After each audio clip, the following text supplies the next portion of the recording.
na ito ay naglalaman po ng mga mahalagang pangyayari sa pagbubukas ng pinakaunang Ramo-Ramo Festival 2025 sa Universidad ng Western Philippines University, Puerto Princesa City Campus.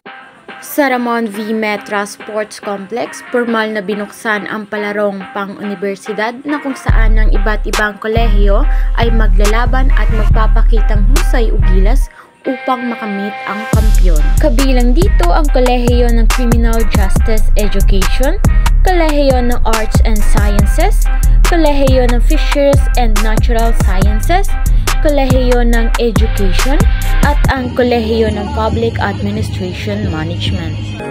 Tara na at manood ng bench cheering ng FED.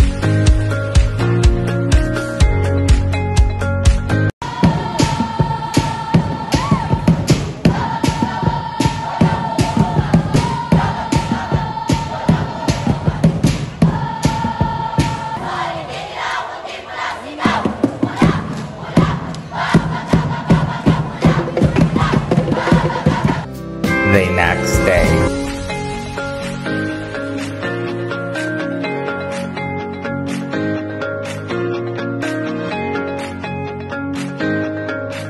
Hi guys! Namiss niyo ba ang Ramo-Ramo Festival? Kahit ilang linggo na ang nakalipas, sariwa pa rin ang ating alaala ang mga kaganapan sa ating Ramo-Ramo Festival. Halika at balikan natin ang mga aksyon at highlights mula sa ating sports event.